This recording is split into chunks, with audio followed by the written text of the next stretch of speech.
I posted asking for your thoughts and reviews on These Immortal Truths, the Peaches and Honey duology, and no one had read it. No one had really even heard about it.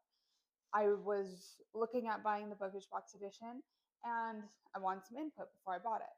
And so, since no one had heard about it, as a book reviewer, I took it as my public duty that I needed to read this book and figure out what it was about.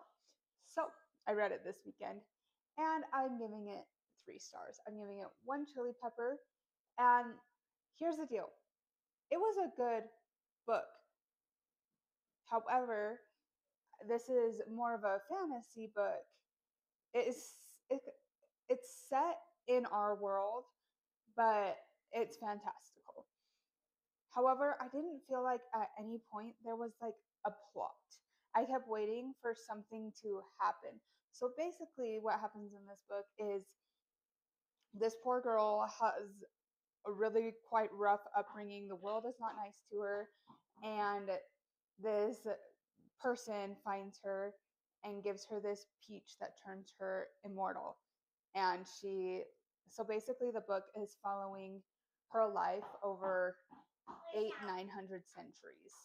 And like it was fun, like you got to see like how immortality affects humanity, and how you followed her journey through this and how it changed her.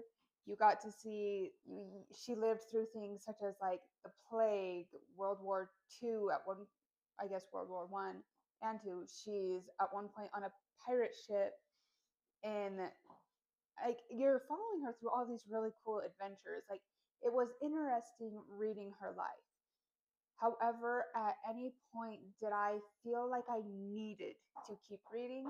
No, when I got finished, I was like, I could have DNF'd and I would have the same feelings then as I do now.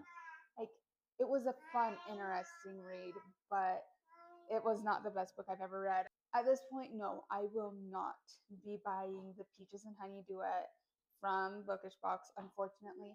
If at one point I am placing a shop order, which I don't do often, and it is still available on their website, I might pick it up.